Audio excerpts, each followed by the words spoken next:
And do a roll call. Here. Katie. Present. Erica. Yes. Cammy. Present. Rob. Here. Michael. Tim. Doug. Yep. Amanda. Here.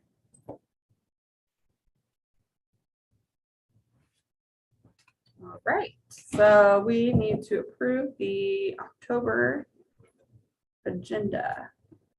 Everybody get a chance to take a look at that. Get a motion? I so move. I second. All right, all in favor? Aye. Any opposed? No. Okay. We also made approval of July, August, and September Downtown Square Commission meeting minutes. Motion, Motion. Also, second. All in favor?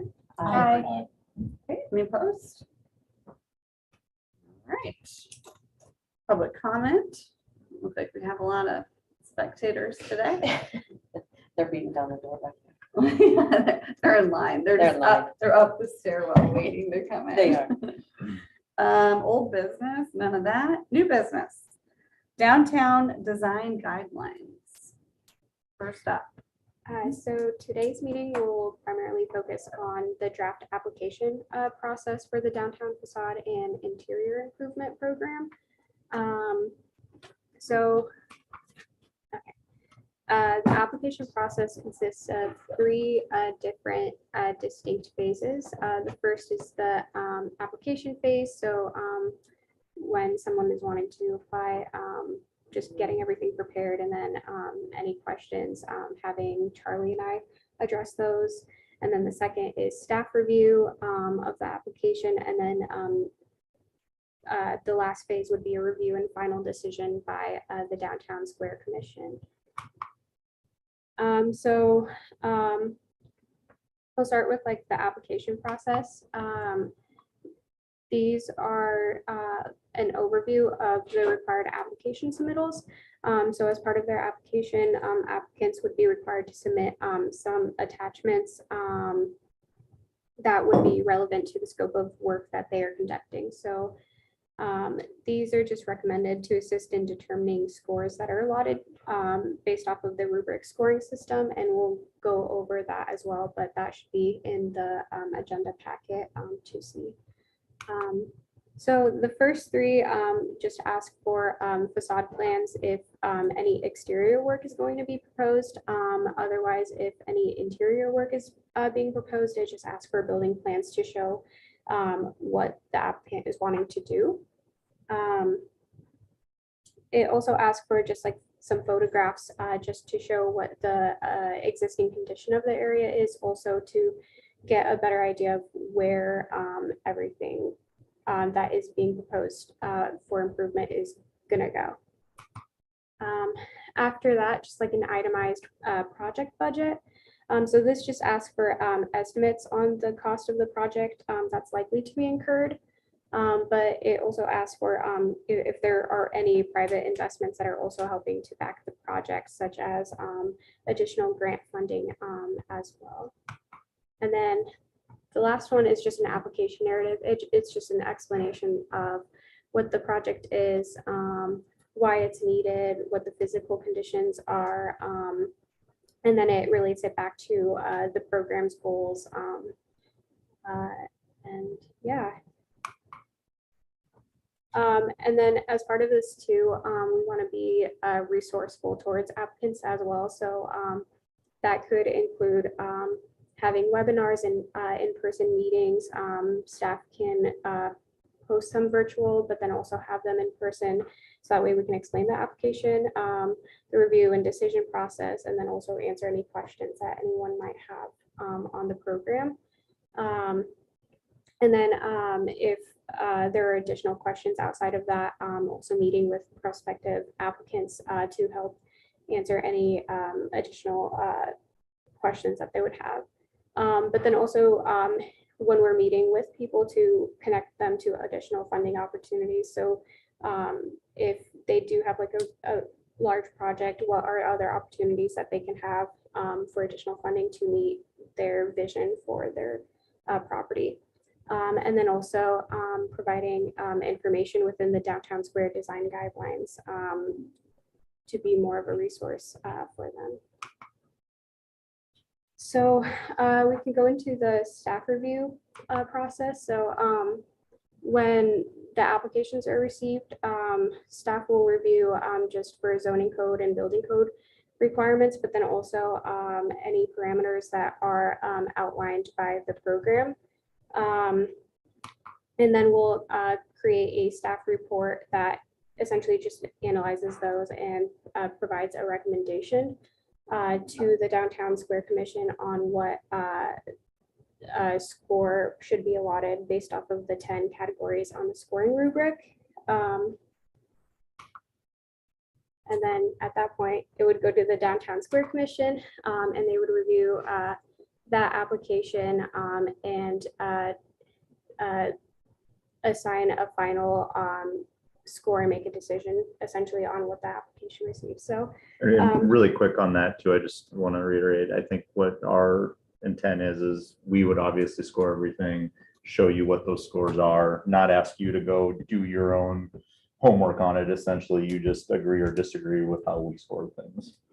So I just want to make sure that we're not, you guys are aware, we're not asking you to take hours of your nights to go through all of these applications and sort of things. So.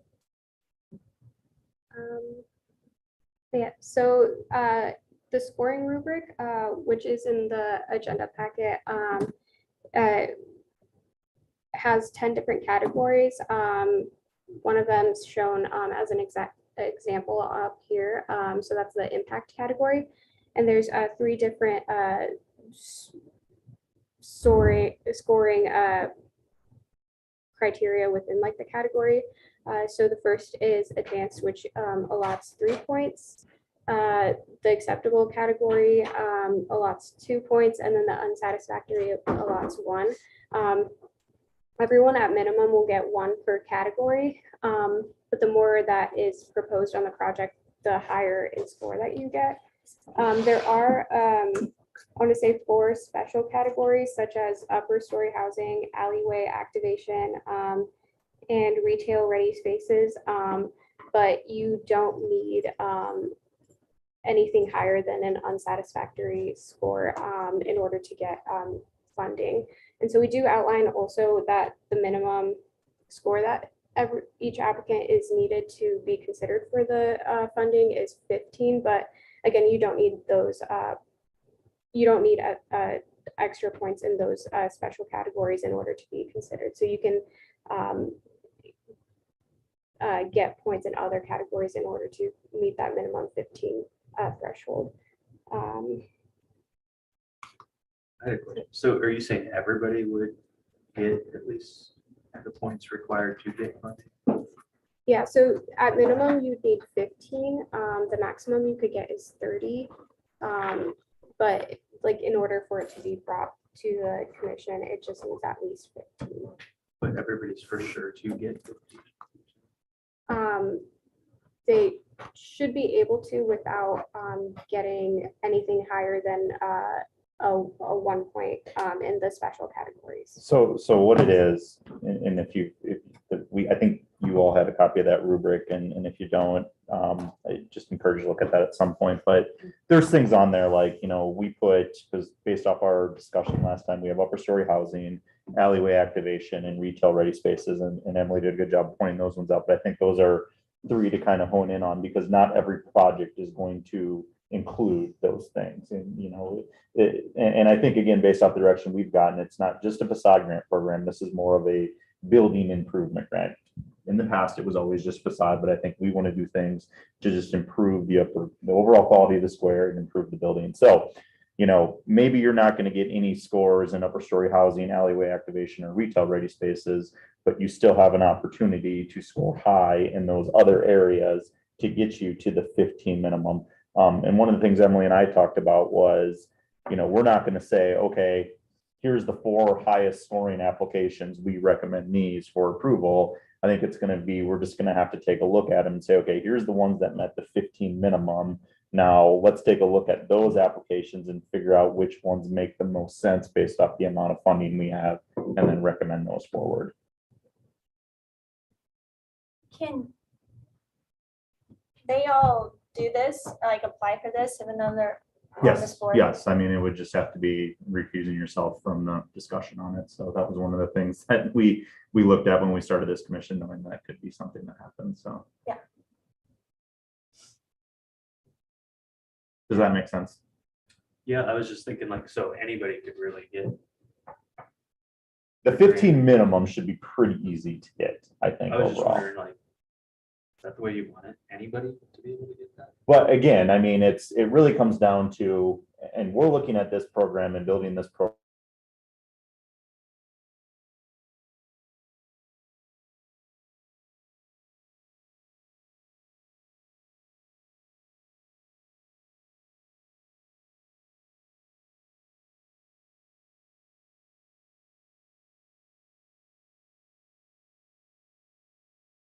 Council puts $1 million into it, and all of a sudden now we can fund all of those applications in the next year. So it's just, it's gonna have to be a decision we make based off the amount of funding that's available each year. So your plan is to hang on to? This, yeah, this applications isn't just for this year. I regardless. think we want to move this, use this criteria moving forward every year, knowing that, yeah, we can amend it from year to year, based off what is working and what's not working. Well, and the 15 minimum only gets the application in front of our council, right? Yes, yes. It doesn't say you're guaranteed Yeah. if you get the 15, you're gonna Okay. get at least Yeah. $5,000. Yeah, 100%, yes, Okay, yes, that's what I yes. was- Yeah. that's Yeah, I really was what it like- does is it kind of weeds out the applications that, maybe are just not quality applications. They don't include the attachments we asked for. They're not meeting the criteria we're seeking, things Okay. like that. So it takes those and says, sorry, not this year. Right. Here's what here's your scoring criteria. Yeah. Grant opportunities, we've done a lot of these as a city, and typically we'll always kind of get an idea of where our deficiencies were and why we didn't get, selected or maybe not Sure. move forward in the process. So sharing that information, so then next year, maybe they can come forward with a stronger application. It's gonna weed out the people that essentially didn't pay attention to what the money was allocated for.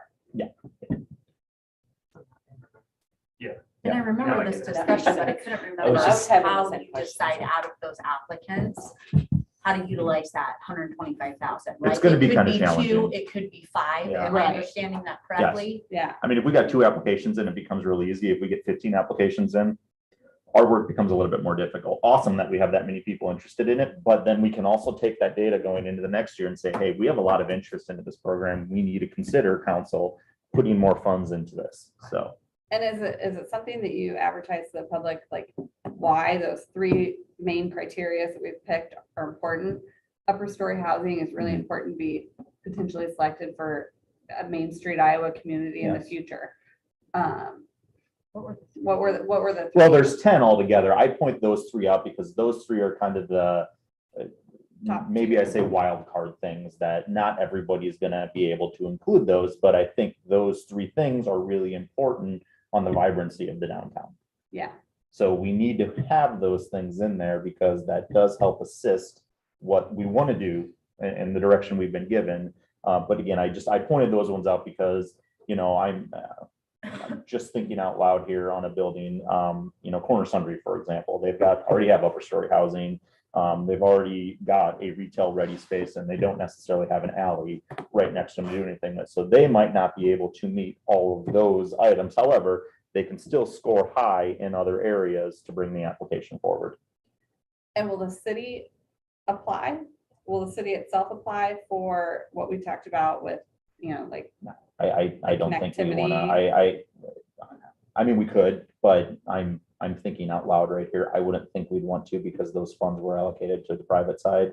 I don't think we want to use those funds to do it. I think we need to come up with other funding okay. to do like the lighting in the alley that we Okay, I talked thought at about the one last point meeting. this facade program, we were thinking the city would apply for some of the money No, to use. and when we say alleyway activation, I mean, that is, obviously there's private walls that adjoin in an alley. So like, what can you do to help do things on your private building to activate that alley? Not necessarily the lighting, or maybe it is, okay, I'm gonna add some electrical outlets over here to help that lighting, something like that. I don't know, but yeah, there's things that can be, Cammy's business, with the mural on the side there, that really activated that alley right there. So that could have been something maybe we look at some Something funding she would for. have applied for to be able to do Yeah. that, right? Yes. Yeah. Yes.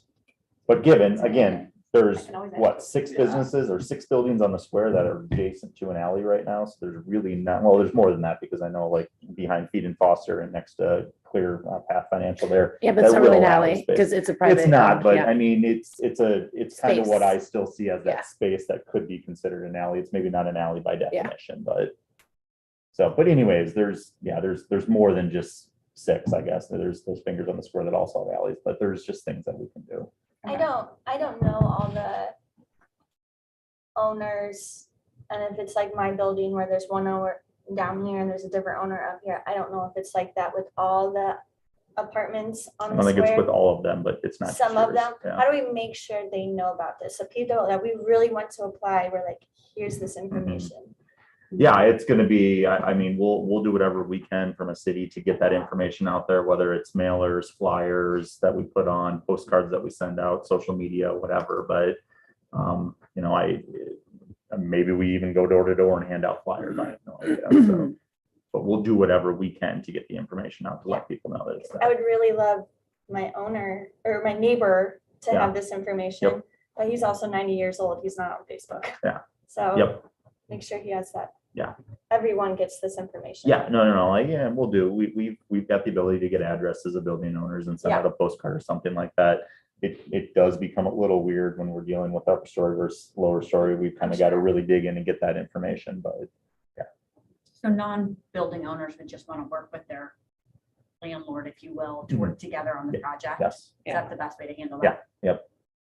yeah, because definitely if you're just. But the leasing building owner mistakes- would be the actual applicant.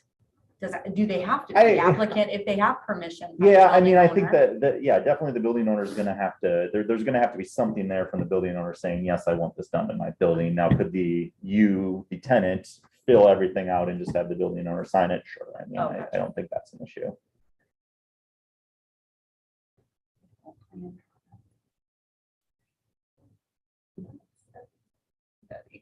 So I guess our thing right now is we really want to make sure as we're continuing to build this application packet, I think as Emily and I discussed, and I think we discussed this last time, the scoring criteria is going to be a really big piece of this because this is really going to be how we determine what applications are worthy to come forward and what ones are not. So just want to make sure we are still on the right path on this moving forward. Generator, it does it every Tuesday. Generator? Well, it just has to power up once a week to make sure it's. Oh, funny. Back to the alley thing. Are Yeah. you Yeah, I just do. including You're alleys just that like, connect bro, directly this through is- the square, or are you talking behind the buildings too? No, I think it'd be anything that we Okay. look at, yeah. Because I was thinking like, Mhm. Mishmash has that little patio behind. Yep, that yeah, looks good or 100%. whatever. That's 100%. exactly what I was Yeah. thinking too, making sure it was not just the front, right? It can Right. go to the Yeah. back as well.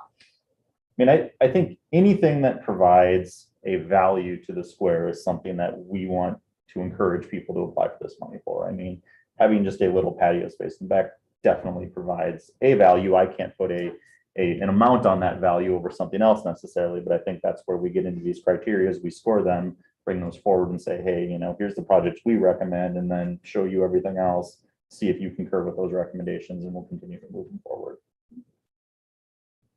All right.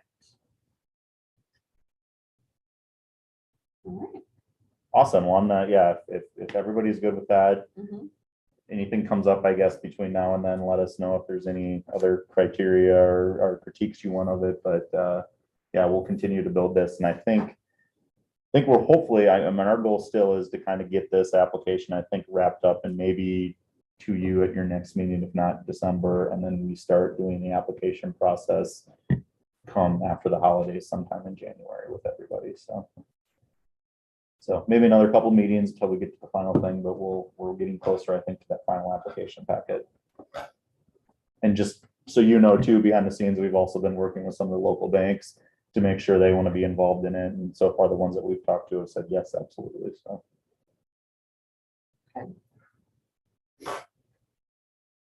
Good. Next item, are we ready for the next item? I do have one more slide. It's just next Okay. steps. But yeah, finalizing the application process. I know at the last meeting, there was interest in maybe just finding out where vacancies are in the downtown square, and then if there are any like underutilized spaces, so maybe surveying property owners, and that could be a good opportunity to also educate about this program too. And then just finalizing the downtown square design guidelines. That's it. So Good work. Yeah. I'm excited to see who I all know, it's so applies. exciting. Yeah. I love I like that. in my head, I go around and I'm like, they do, yeah, as a group, what would our goal be?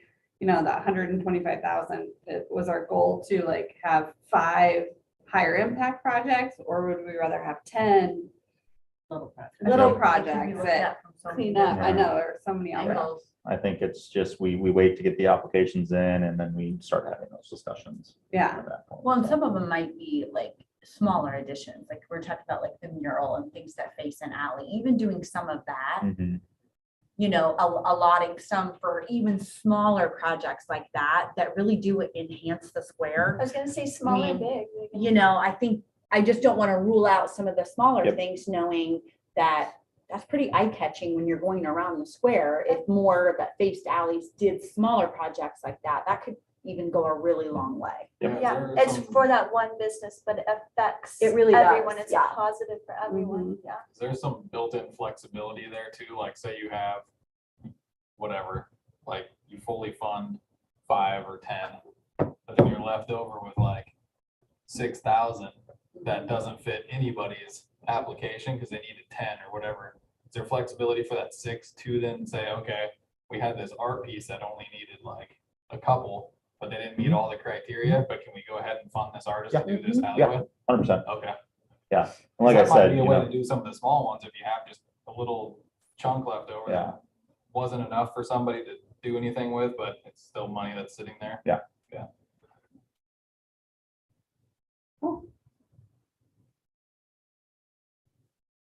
Anybody else have any questions for Emily?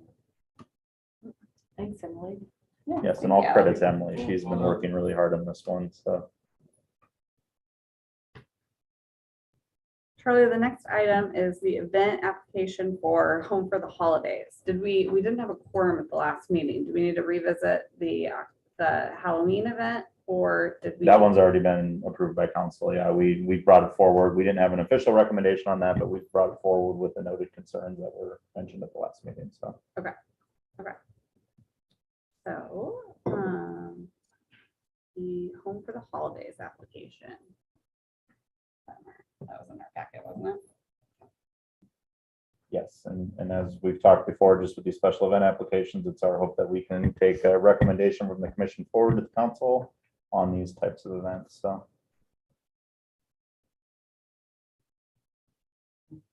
I'm trying to pull mine up. Anybody have a copy of that? I can read through that. What the asks are. Yeah, no, I can, oh, it's not on, hold on, I've got it in my email here. Let me just pull that up.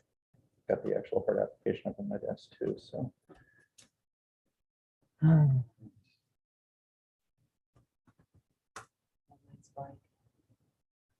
And that's December 10th, 5 to 9.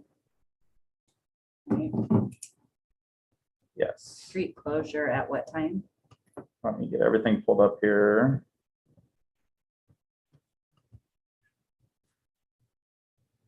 So it is Saturday, December 10th. And it is a full closure on there, and I believe it's a 5 to 9 is the event time. They show setup beginning at 2 o'clock and then dismantling at 10 o'clock. And I can, Like if you 2 want to me 10. to, if you want me to read the description in here, I can do that as well. But I believe, and I've only been here for a few years and I don't recall too many years that this is happening, but this seems to be an annual event that has happened in the past. Until we had construction going on, and maybe it took a little bit of a hiatus for a few years. But I think it's revamping of it. Is this the same event where they used to do the lighting of the trees? Where they used to turn everything on at Mhm. night. It was like, it used to be like Dickens of a Christmas, Okay, and then it was Holiday Extravaganza. yes, that's what I'm thinking of. I think the Yeah. idea is kind of meeting Dickens with an updated version as well. So keeping some of the, I mean, you can help me just with some of the details of it, but I'm trying to think of like everything that they had talked about. It was basically doing an old fashioned small town Christmas meets, you know, also some new ideas. Just trying to list off some of the things they had talked about, Hall of Wreaths, a tree, possible tree lighting, Santa, letters to Santa, lighted parade, help me with the chamber part. Lighted parade, Horse-drawn carriage? horse-drawn wagon, fire barrels, Photo- vendors, Photos with Santa or. photos with an old truck, whatever. That's Oh, at yeah. Salem Court, I think. It sounds to me like there's a lot of moving parts in different areas, but it does, I think, cover all the way around Mhm. this time, which is different than what we've done in a while, just because of construction. Yeah, I think that's. What was the date again? Sorry, my info's blank. December 10th. Yeah. The event's from 5 to 9. I think the difference would be, I think they're accepting some vendors for maybe the interior of the square. What type of vendors? I don't know I don't know who's like applied by any, you know, I guess I'm not sure what kind of vendors they're looking at or whatever. Some will be food, Okay. but Yeah, I think they were kind of. I don't know that they've got, I mean, I don't know 100% sure that they've gotten vendors I think they were trying to get applications. ones that were kind of like what we had in the past, like people that sell. There's like the bread pudding lady, the Yeah. peanut butter lady, the not- popcorn frozen. people. Yeah, But I that's don't who they've think had in it's the past. limited to Yeah. food. I think it's both. I've never heard that it was limited to just food. No, I Right. think it's also like Gifts too, like candles and gifts, stuff. things like that.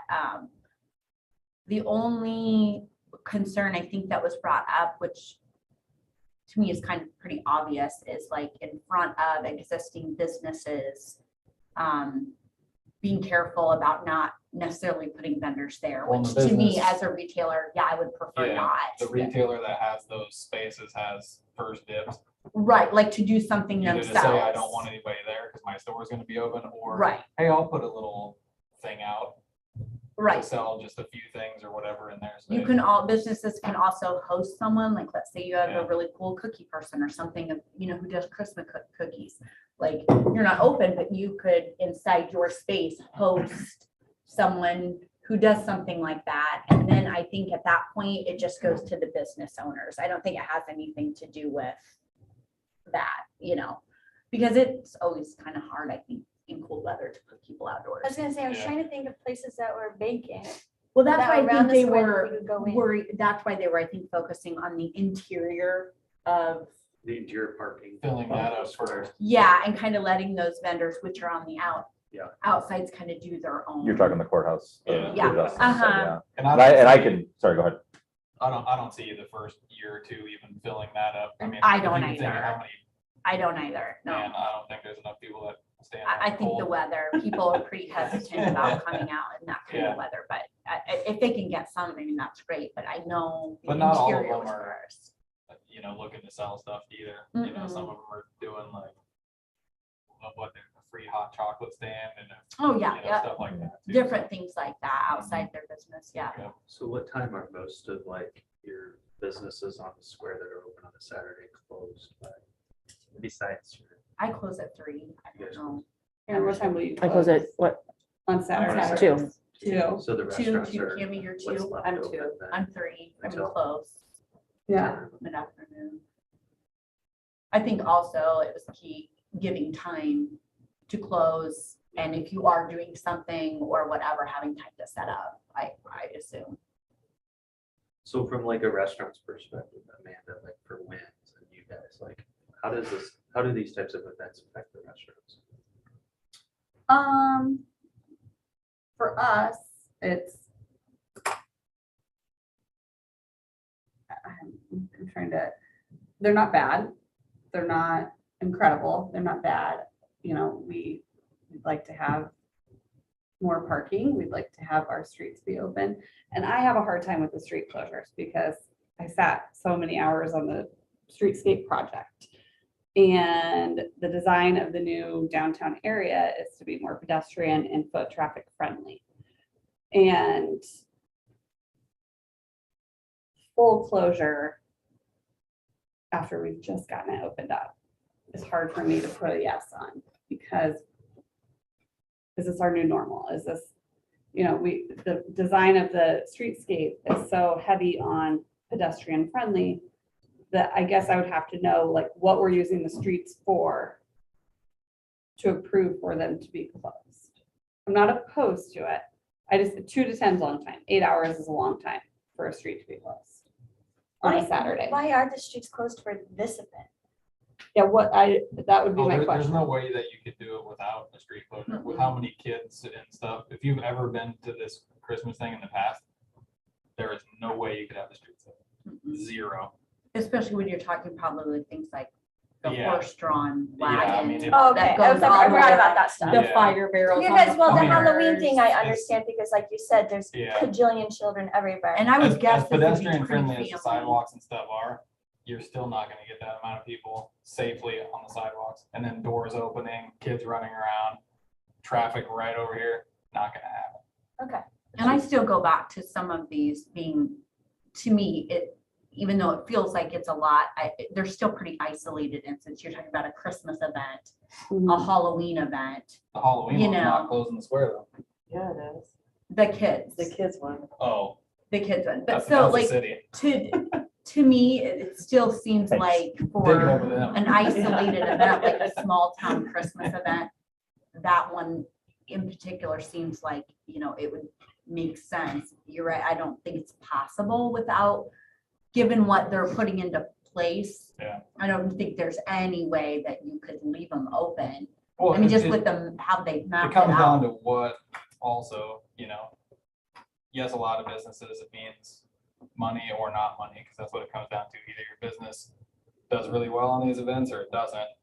But then, like, for me, the Christmas one comes down to like neither of those. It's just something that you provide for your community.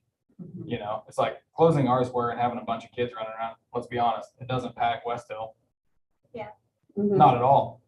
I mean, the other one we had in the spring, we didn't have any extra people, but a few times during the year you do something because why? You like taking your kids or your family down there. Has nothing really to do with anything other than, hey, let's put on something cool for the community. Just the spirit.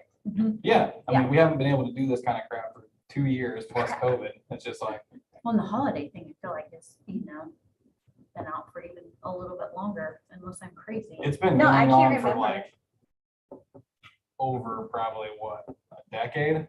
How long? That has been going on, Yeah. Yeah. Dickens of a Christmas. was back in the day, and then it was, yeah, I got turned 15 into holiday years probably. extravaganza, Yeah. yeah. Because It's we been haven't going on done for a the long time. extravaganza for like 3 years, right? Yeah. It's been a while. Because I Mhm. mean, I remember doing, because the 3 big pine trees that were at the corner of the Yeah. old courthouse would light up right in front of our apartment. And that was like our favorite part of the, And it was Day all probably, year. right, because the construction probably of the courthouse probably Yes, I happened think- before they took the trees down. Yeah. Yeah. Yeah. So I don't think probably it it's been- ever was what like Dickens was. I remember that being, for some reason, I remember that one being a little bit bigger. It was big. I don't remember. what was it called? And I'm not opposed to the street Still closure. says Just- Dickens of a Yeah. Christmas. Can we like push it back a Victorian, little? Does it have to be at 2 Victorian so that we dress give a up, little grace walking period to around acting up the Christmas trees. retail shops? Well, that's what time they would start setting up. Right. I So think it the would- problem is setting up. So like where do you find Yeah. a good time that Yeah. allows everybody to close and conduct business, Yeah. do what they need to do on Saturday. But if there's stuff that has to be set up, and my guess would be, I mean, other than vendors, burn barrels, the carriage, Santa's, that type of stuff, the truck that will come up to do Yeah. the photo op. So there is stuff that's gonna take a bit of time to set up. I don't think it's gonna take all day. You also have, just from RVTV and the experience on that, you also have that area where you close the streets and then you have to have PD kind of work around and True, get right. everybody That park the took cars some off the time. street. And, even with RVTV, I think that took half an hour probably, and we didn't tow, I think, 2 or 3 vehicles total Yeah. off of there. And and when PD tows them, they tow them to a parking lot, and then just when they call, they say, hey, it's parked over here, go get it. So So what was the city's decision on the Halloween? on council's decision, Yeah. they approved that application, yeah. And so they didn't take that recommendation from our group. We didn't have to make the formal. Yeah, there was, and we let them know, so Parks and Rec, let me kind of back up here. So Parks and Rec at one point actually had proposed to just close off one side, the courthouse side. Our Public Works Department pushed back on that just because with how the streets are laid out now, yeah, you can say one-way traffic around the square, but what happens then is you have somebody who doesn't care that we say one-way traffic and they go the wrong way, and all of a sudden you start creating all these conflict points that are on there. So they didn't like that opportunity. So then it just went back to what it was previously. So then going back to like what Amanda said, like the purpose of the streetscape, like when we first started it, like where things were supposed to be Mhm. posted. Well, Why are we not going back to that as the original release? the purpose of the streetscape was to create that pedestrian friendly environment and activate the pedestrian space 100%. We also did identify that there would still be events on the streets that would close it. I mean, there's event power that is sitting on 3 of the 4 sides of the courthouse right now that was specifically put for larger events. So I think the thought is yeah, why we have more space on the sidewalks to do a lot of things, there's still going to be opportunities that we can do events on the street. And then from there, it was always thought of, okay, Howard is kind of going to be that main area where you're going to have that space because you have all that space in front of the courthouse, you have the front steps and all of that stuff that works out. And then from there, it's just based off the event and how much space you need, does that stretch out to certain areas. I mean, I just from my one experience in an event that we've done with RVTV and me being involved in that, I mean, we needed at least probably 2.5, 3 sides total just to make that event work. And, Right, and there which were is- times where I mean, I was down there, you couldn't even walk around. So I mean, there's no way that the sidewalks are pedestrian I'm friendly. just, Yeah. I'm You just guys thinking made it would work.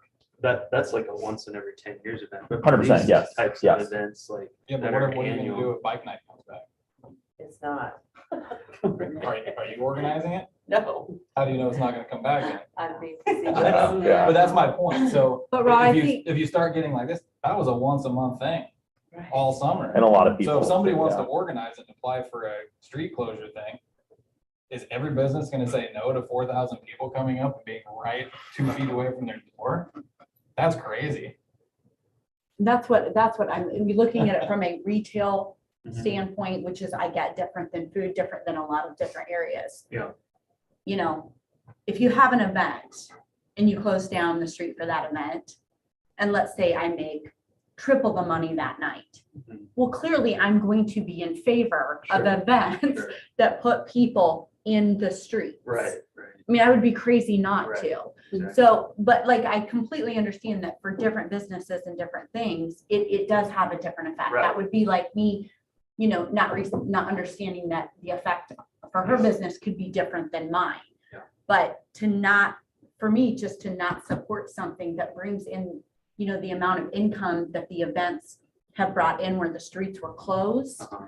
You know, and we do, I mean, you know, we do have to think about it from there's a lot of retailers on the square. They want to make money. Right. Some I of just- them I just haven't wanna made know a lot that. of money. That's what in the I was last wondering, couple 'cause years.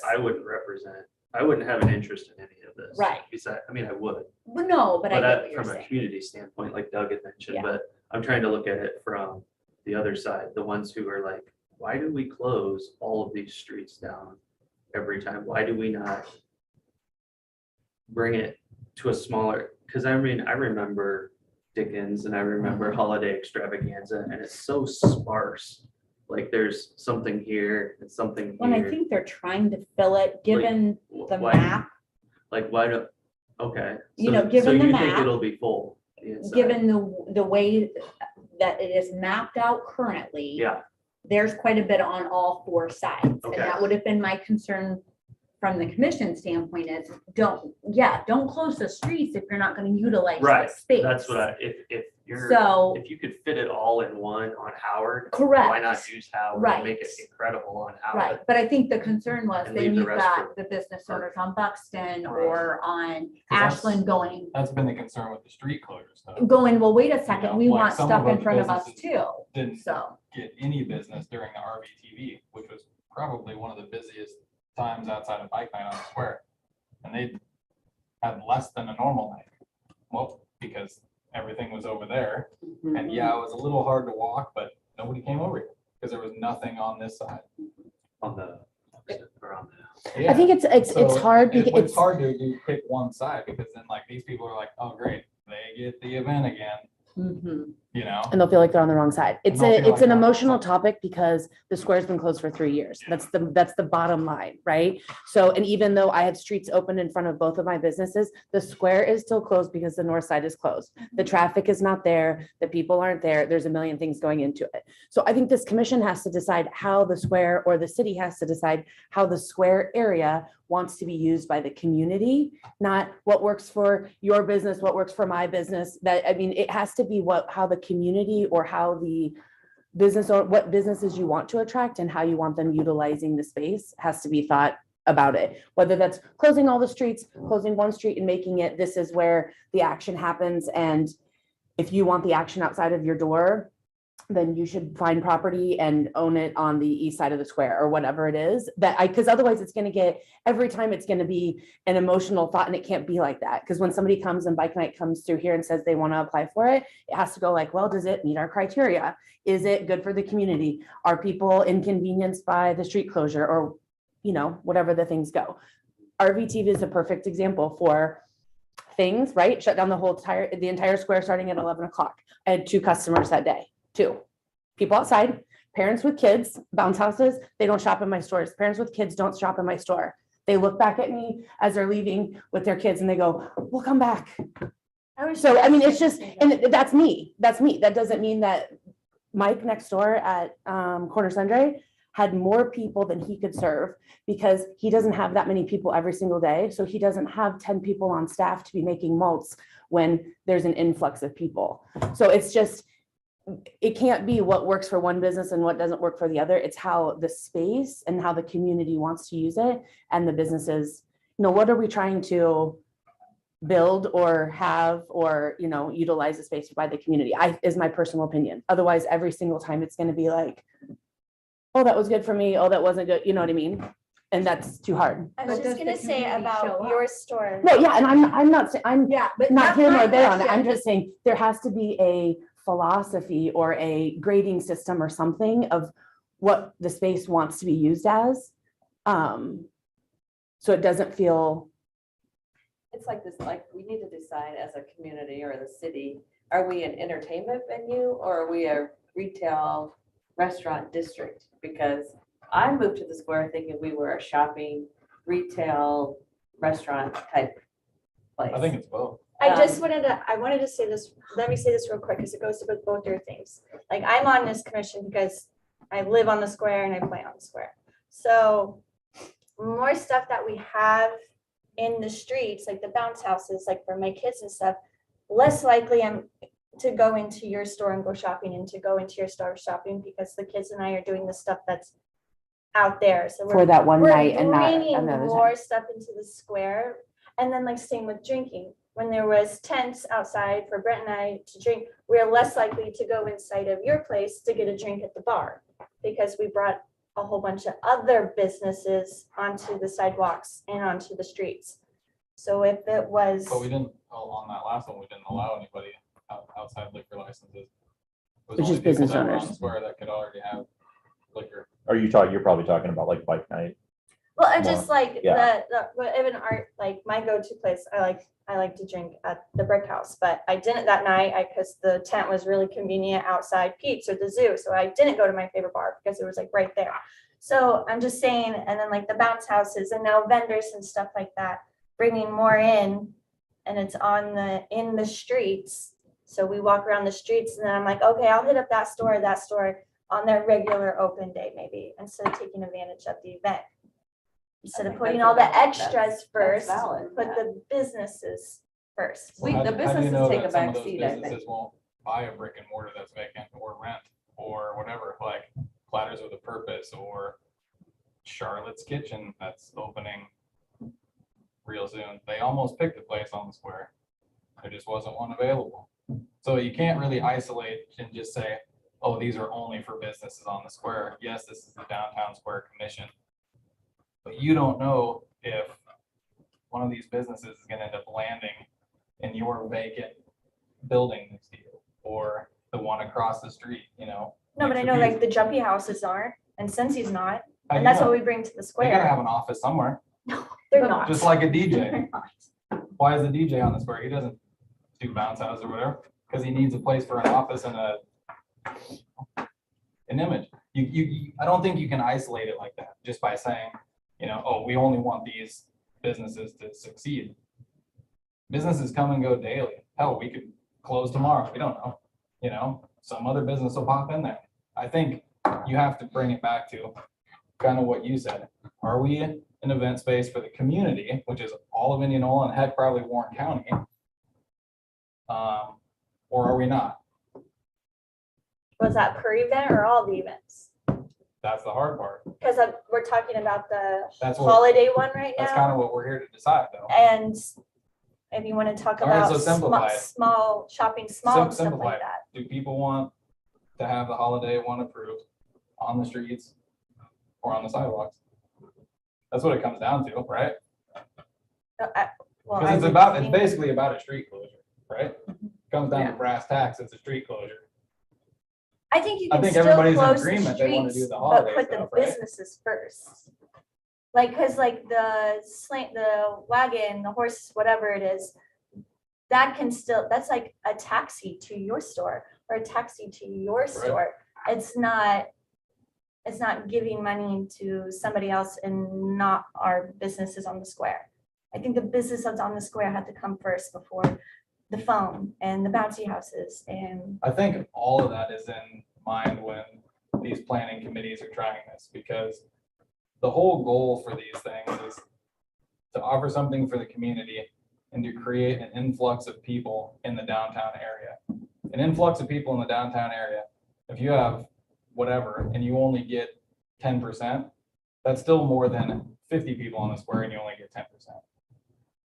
And it's not like they're happening every week. We're talking what, 5-6 days? of the Yes, year? that was my point of, it's hard because Yeah. the square has been closed. So while it's hard for everybody to look at it and go like, oh yeah, that's gonna be great, because it only happens 4 times a year. Right. It's like, but the square hasn't been open for 3 years, Right. right? So it's hard, but going forward, it can't be every time. You can't have to like, it's hard when you have a personal investment to look back at, is it good for the community? Is it the right use of the space kind of thing? How is the square going to be used? Does it enhance the community? Does it enhance the businesses around here? Are we setting up the businesses for success or making the space attractive so other people are like, hey, I want to take that vacant building Yeah. and open it up, right? That's why we're doing the facade and all of that kind of stuff. It all plays in together. I think years ago, these events were set up because there wasn't a lot of retail on the space, on the square. So they wanted to get people to the square to see, oh, there are spaces that, but it was a lot more offices several years ago. But back when we were Banks. younger, there was a ton of retail Yeah, there's spaces, still not and that many. I grew up coming down to a Christmas event, Ridiculous Days.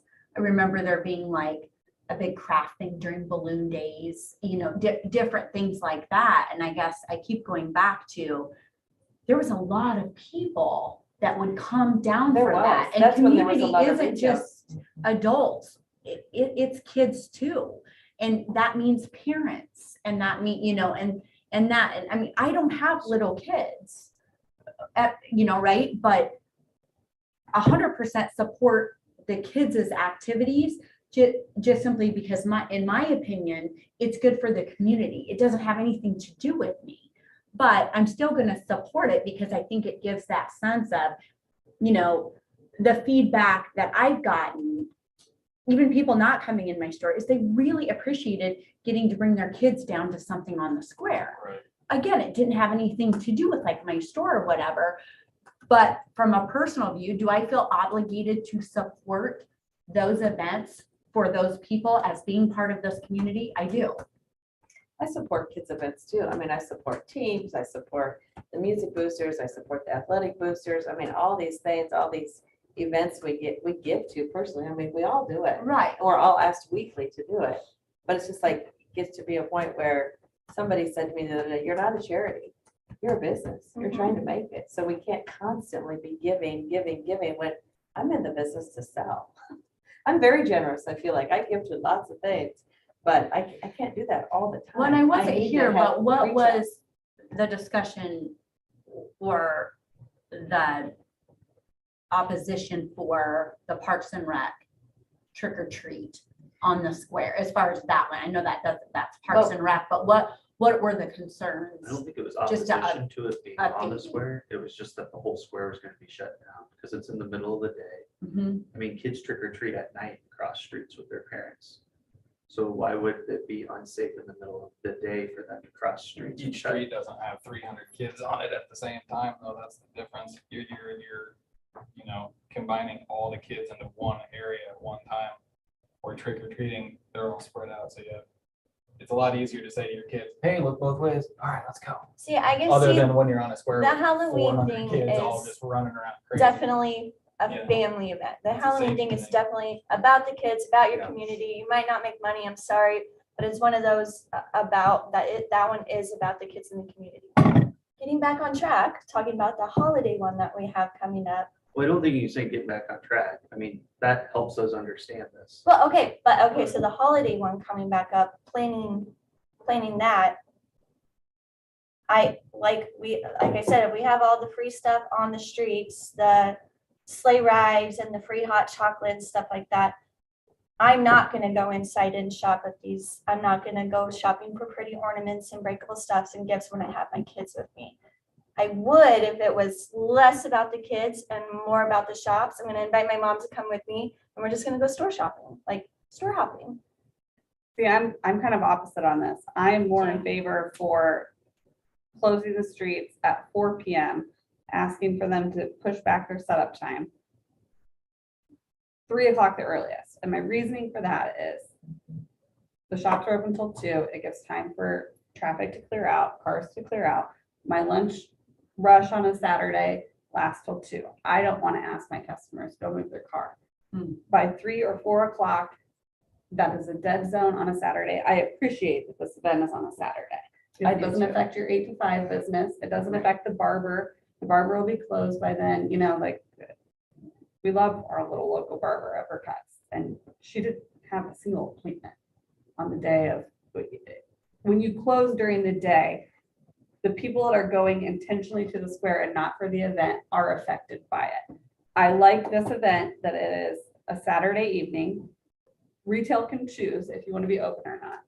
The Halloween event, to put a bounce house in the street and close off traffic is hard for me.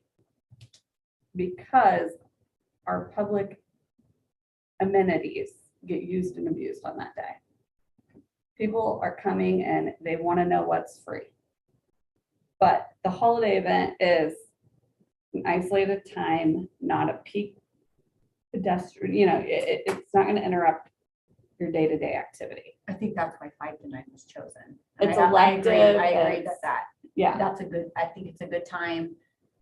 That way, people who are already closed, their choice to open or not open or whatever, it's not during, you know, regular business hours, but I mean, I think we'll have a good turnout, quite frankly, because of the time frame. To be honest.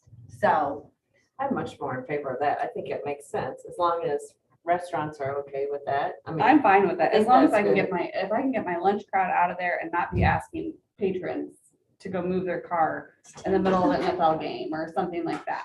I'm much more in favor of it. Who makes So- that decision to push the time?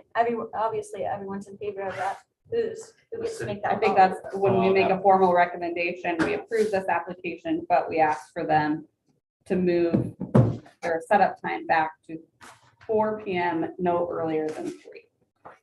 I do think like bringing up what Aaron had said, like we had a rubric for that. Why do we not have some type of a thing? Like, how does this help the businesses? Because again, we represent the businesses on this committee here and the community. But primarily the businesses, like you had said, looking business first. That was my whole thought process, is like, how does this help some businesses? How does it hurt some businesses? We've come out of 2 years of COVID and street closures. And I'm guessing December 10th is an important day for those retail businesses. to stay open as long as possible on that day, because your repeat customers, your people who patronize your business, if it's not open or there's street closures, you're not gonna get them to come in on that day. And you only have so many days before Christmas. And a Saturday is probably a huge, huge day. So in my mind, that's why I'm trying to think like, does this help those businesses who only have a few days in a row before Christmas, a few weekends in a row? Like, to me, like going forward, why do these types of events not fall like maybe on a Sunday afternoon or something, when businesses would be closed, and then the businesses who want to participate could open their doors during that day, and then you don't have the ones who are shut down are fine with like I don't know. I'm just trying to think out loud here. Yeah, and I We think have a it's, ton but the of idea of the Halloween event events is you have to in create a Indiana. lively Ton of them. atmosphere.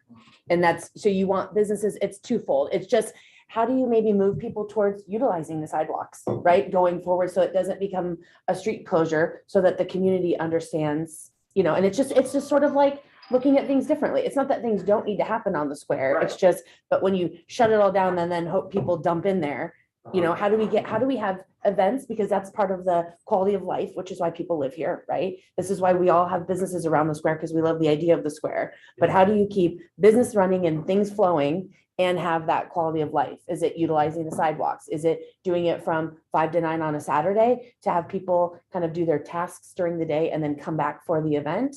And then there's still lights on and businesses open and people can go in and out. It's when people bring their events to the square, or their ideas, it's just kind of rethinking how to utilize the square now that it's different than it once was, Well, I think it's all also for the benefit. how to reutilize your business to capture what event is going on the square. You know what I mean? Like you just said, have your lights on. It's like there's been numerous events where, everybody complains about the square being closed, but then you look and it's just like, you're not open even, and there's 5,000 people down here. It's like, I can't really get behind that, if you don't want to be open, that's fine. But then, you can't really But they're not complain all about shopping it either. events. How do you- Like Saturday. How do you know if your doors aren't open? Like, If your door's not open, I can't walk in and go buy something. I can't walk in and go look for something and go, I'm gonna come back and get that when my wife's not with me, because that's a great gift. Here's my problem though. Yeah.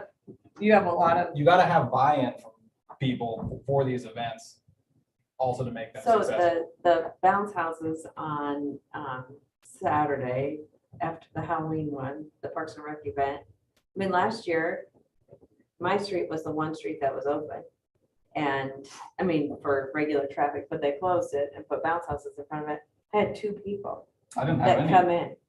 And it But was people, right after Wine, Witches and Brews, and I still had our little statue guy out with candy, and I sat out by the front window. I know, I I had to probably had hire 3 somebody- people. It was 9 in the morning.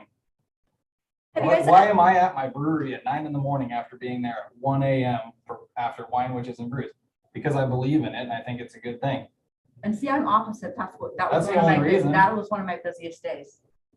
Was Turkish Which is my Town point Square. of like, it can't go Yeah. what works for West Hill and what works for Freedom Right. Foster and what works for Roots. I know. It has to go like, how do we want to utilize the space? How do we keep quality of life? How do we enhance our businesses? How do we attract other businesses to come to the square and take that open space? And you know what I mean? It's Yeah. something to keep in mind going forward. And I think that's as you come to it, it's not what works for Aaron Right. Freeberg, right? It's what works for, That's what I'm saying. the is there masses. balance? Is yes, there- I think yeah. 100%. Is And I there, think, like, if you have a parade during an event, for example, let's say on a Saturday, middle of the day, and there's an event taking place that has a parade, for example. Do you look at that and go, okay, well, we want to make sure the street closes down for the parade, for the safety. for people Yeah. to enjoy it for safety purposes, but we're not going to close the street for the whole day. Mhm. I mean, that's what I'm saying, like, do you Yeah. And that start makes to sense. find Yeah. like Right, a that's what I- balance between, okay, it's important that that parade takes place and whatever that is, because we do want people to come Yeah. down and fill the streets for that, obviously. Right. So that, and I agree with you that it has to be something that works for everybody. But in my brain, I go back to making sure I'm understanding that community is of all ages all interests, I can't stand bike night. I've never been a fan of it. I don't know that I would stand in the way if a bunch of other people were benefiting from it. I'm good with that. Like, it doesn't have to benefit me. Maybe I don't like it. Maybe it's not my thing. But if half of the businesses on the square said to me, oh my gosh, that is a huge night for us. Or if, Doug said, what a huge night for West Hill or whatever, I would support that, because as a business owner and as part of this community, that's what I want to do. So like I said, think I'm that trying to we just all- figure out yeah. like where the balance is to make it all work and be able to do a lighted parade, something. Who knows if during the flyover parade, if at some point during that time, we'll bring something back onto the square that has some sort of a parade. But if we do, or if that happens, that's something you would want to look at. Would we close the street for that? See, then I would be in favor of that, knowing we've built up this momentum of an event in July. Let's do this. But I'm just not feeling that we're closing the street like in excess, if you're talking 4 or 5 times a year. If this was once a month, a couple times a month, this to me would be a totally different conversation. But if you're doing like something like once a season or whatever, just for me personally, I think it benefits the community, and no matter what that event is, I would be willing to roll with that. Have you guys seen a difference in event success on a Friday night versus a Saturday? Why would Success you for the use it event as or an example success of a for the big business? Friday night one? The holidays one on a Saturday evening, I think will actually be huge. So I think it depends what the event. I think when you're talking about like a group of women drinking, to me, yeah, I think that a Friday night works well. Where a holiday evening, when you want to come down with your family or whatever, to me, that seems like a Saturday night would work well. Have we So I ever think had a Sunday thing? Have we ever had a Sunday thing? Not that I'm aware of, not that I can think of. It's like a ghost town. And if we're, But maybe that could be, Right. but maybe that could be something really awesome. Like I got 2 very athletic kids. I don't get to do anything on a Saturday Mhm. except sit at a ball field. I don't get to do, I'm never going to do the fun things on Saturdays. Could on a Sunday. So maybe sometime in the future. I mean, people go to events like that Chris Kendall Market up at Principal Park is on us. Yeah, We I'm went in on a favor Sunday. of a It's Sunday. Oh gosh, a jam-packed. Sunday would be so Really? fun. I mean, it's Sunday. jam Actually, packed. I just think I mean, it's it's a day open where on Saturdays even too, after- but Sundays After it's church. After open. church. Yeah, it's so Make fun. sure it's after, where people go to church. So, and that's the perspective I'm coming from, is just people looking at events instead of like, we've always done it this way. This is how we're going to do it. We have this new space. How are we utilizing it? Right. We made the recommendation for the council on the parks or on the trick or treat thing. Didn't work. Kudos to the group that's planning this holiday event, that they thought outside of the box and were like, what about, let's try 5 to 9 on a Saturday night. Right. And which gives a different flavor to the event. And there's a whole bunch of different things. Right. And ultimately, could you get to the point where in the fall, it's an event that happens on the sidewalks and you know what I mean? It's just looking at it differently, and not, I think the default being to shut down the entire square and bring out, and that's going to bring the people, or what's the impact that's making to the community or to the other businesses that are there that don't have something to sell to little kids, right? So if it closes down on a Friday all day long, somebody like Rob is like, well, my customers that are, I won't make any appointments that day, or whatever it may be. But Honestly, like these types of events really don't affect our types of office businesses and stuff. They don't hurt. We can do virtual appointments. We can do any of that. My main representation on the square, I mean, for some of this is our businesses, our business types, but mainly for you guys, like their retail and restaurants, because I just have seen what's happened over the last few years, and you guys have gone through some really hard years. And I want to make sure that, again, like anytime we take up a day, that it's worthwhile to the majority of the businesses, I guess. And I don't know, that's where I feel like I want to make sure I represent well the businesses on the square. I think Home for the Holidays is going to be a great example of I letting agree. businesses choose. Yeah. So having it from 5 to 9 Yeah. gives a completely different thing than we've had in the Yeah. past, normally spent during the day. So it'll be a great it'll be a great trial to see like, did that 5 Leave to your lights 9? on. And then that gives retailers just a choice. You could reopen and carry on and enjoy the night. Right, Maybe you don't, maybe you go down with your family, whatever it is. Yeah. But you've had your time to be open during the day that was uninterrupted for Yeah. the most part, Yeah. other than if we have to close just a little early for setup. Yeah. And then see if maybe how this time frame goes. I also am not like I said, I'm kind of a fan of trying something on a Sunday, and being part of the downtown merchants and stuff. Yeah. That's feedback that can be taken back and say, have you ever, Right. would it be cool to look at doing a fun event on a Sunday or something of that nature? But I think Home for the Holidays is going to be our first real one where it was like, people are closed at that point, usually on a Saturday. We're reopening for a whole nother event. How did it go? Again, And plenty maybe of that'll be the trend statistics moving will forward. be taken from that day. Yeah. That we'll be able to bring back here and go, how well did that work? Yeah. And then we'll know moving forward if that was something that worked much better or it didn't, but Well, take note of also how many people there are at some of these events. Because I just don't see avoiding street closures. If we really want to have a place to do events like every other city in the United States does, it's just not, it's not built for it. I was in LeClaire, Iowa this weekend for a wedding, and even there, they have like, I didn't measure, they had to be 25-foot sidewalks, and like there you could probably easily do just the sidewalks, but even with the widened sidewalk, they're still not wide enough. It's just Indianola Square was not built from day one big enough to avoid it, I don't think, in this day and age. I just think there's gonna be too many people, too many kids running around. There's no way you could safely do an event of this size and caliber. There's no way. I mean, Isn't that you were why those talking other about- you were groups have been about- talking about doing the parades. Opera House parking Home lot? for the Holidays would be Changing it up. impossible. It would be impossible. Yeah, I mean, there's just gonna be a couple of these events that, Mhm. with the amount of people that it's gonna draw, Mhm. there's no way in hell you're gonna get to do it on the sidewalk. And if you do, So- I go ahead and try it, but it'll be a nightmare.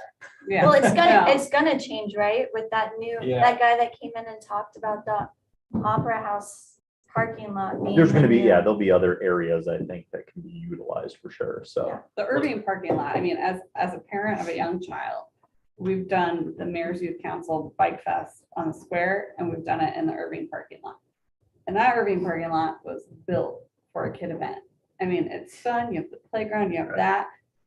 And, sometimes I question if it's a trick or treat event. I would be happy to pack up a table and go and hand out candy so that it's more focused of what it's intended for. It's like ICYF does their trunk or treat at the school, right? There's no cars driving, there's all those kinds of things. Yeah, just things to think about. And I think that's where, I know I sound like a broken record, but it's just having the Square Commission help give feedback on how the community wants to, based on not what works for me, but what I hear or conversations that are had, utilize the square going forward. Now that are the sidewalks wide, but they're not wide enough for tents. So 4 times a year, the square is going to be shut down. But 3 years from now, we will forgotten that those roads were closed for 3 years. Right. And Yeah. it'll be looking at it completely different, right? But it's like, we close it 4 times a year. Yes, we want other things because that's quality of life and that's why people live in Indianola. So we encourage things happening, but we also like to maintain business as usual also, right? We want those things to be in addition to, like the holiday event, right? This is like, if you're a retail business and you're open from 9 to 2 or 9 to 3 on a Saturday, you get to close and regroup, put on your festive gear and open up for the night, right? Like this is in addition to what you're already doing, not taking away from your typical work or what you've already The good planned. news is the feedback trunk or treat was a great example because the person had come in to talk to me about something else, but see, they want to move on to the square, which is interesting. But the good news is what I'm saying is, set that aside. Our square is becoming a place where people want to be for the first time in a long time. Right. So I mean, And let's be honest, like, it's just figuring it I've out. never been to a trunk or treat out in a parking lot I've been to a couple beer gardens that were just set up in parking lots. And I'll never go back because it's so boring and there's absolutely nothing special about parking your car and standing in the middle of a parking lot. Yeah, it's the ICYF one is good. And this year she's bringing in like food trucks Yeah. and it's out there and it's outside of the Sorry, field where house. is that? So it all kind of works. At the The trunk or treat. It's at the middle At school. the middle school It's parking lot. actually really, Yeah. really, Nothing. really cool. So just, I mean, it There's depends nothing on the special. right, yeah, feel for it. There's Good no thing I'm not feel. planning the There's event. no authentic feel to it when you're in the middle of concrete parking. Um, There's something authentic about being on the square, being around buildings that are 100 years old, people that care about them, people that decorate them for the, seasons, whatever. That it's got a feel that people just gravitate toward. And I think yes, you For continue certain to events. use that, I Like, agree any one of 100%. us could rent a space out at the balloon field or whatever, Right. put up an event, and it's just like, it might be fun, but like, for the most part, well, what's special about that? Anybody can do that. Right. But Yeah. ICYF does a trunk or treat, the library does a trunk or Oh, treat. there's You know what I tons. mean? So Yeah. that's like, it also can't be where the square is the spot for everybody. I agree. So yeah, I'm 100%, Yeah. 100% agree. Erica needs to go. Do we want to, how do we do this? If we want to make the formal recommendation? Formal recommendation, and if you want to have parameters on there, I think it's fine. And I know, I don't know who's been on this event planning committee. I mean, I think it could be cut back, I guess, Is from there- 3 hour I'm on setup it, to a so. 2 hour, maybe an I hour thought and it a half. was 3. Yeah. What's that? I didn't realize. it Yeah, I mean, I think So I that's, don't I know. think that's to me, that's a simple change. I'm kind of playing Yeah. out how these events take place and Like, what the we have setup to is. ask Like, them I ahead think, of time yeah. to Erica, is do there like 3 things, like you mentioned, setting up the truck and something else? Is there like 3 things that need that to be can on the be made an square? exception? Yeah, just be like, Yeah, hey, these the- 3 things can set up early because they're only taking up The like one parking photo, spot or something. It was like, yeah, it was 3 things. It was like the photo where they're setting up the truck, families can get their photo, take pictures, all that kind of stuff. Something Santa related. Yeah, there was something else. Santa's coming, so whatever that setup is, I'm not sure if that's over by the L. The chamber has a In an house. that we area. offer that for. He just needs access to get all of that set up. And then there was one other thing. I could ask them and find out what that is, but I know for sure, like you said, I think those 2. 'Cause yeah, a food truck or some of those people, it won't take them but 5 minutes to drive in and Right, park right. in their spot. I So- would say, I would say 3 then. Yeah, 3 then. the comment to or me that was made Should about be enough time to get that up there and. Des Moines parked. Farmers Market sets up in 1 hour. That's right. Yeah, Yeah. It I sets think up it was in only 1 just hour. 2 So you might have things that to was gonna bust be your hump, tricky. but you could do But I it. even Yeah. think with bike night, it was like it started at 5 and they started at 4, Yeah, right? Because it was like- food trucks and people like, if you're in the market of setting up shop, that's what you do. Anytime. You don't get 8 hours to do Right, yeah, it. I don't think that Yeah. it's gonna be that big of a deal, to be honest with you. So what is it? What And did I'm they the ask one- for? I'm 2 the one who o'clock? has to set up They the asked for truck 2 o'clock, yep. Okay. And decorate it, so like, I mean, I'll make it work. Okay. So, I remembered the truck, if someone was concerned. So, I mean, I could think Get it up there. If there's somebody make a motion to, if you want to approve with startup as little time as you need, but no earlier than 3 maybe. 3:30. How about let's go 3:30? I'll make a motion to recommend to council with a time of 3:30. Okay. Street Set up closure time, street closure. with possible amendment or pass for 3 vendors to set up early, but I Yeah. just don't know what it is. I just and remember. blah, blah, blah. And blah, blah, blah. Three to five. Yeah. Yeah, I think we got it, yeah. Yeah, I'm second. Yeah, all in favor? Aye. Aye. Any opposed? Correct. Okay. Good discussion. Perfect. Hey, that was our first formal recommendation.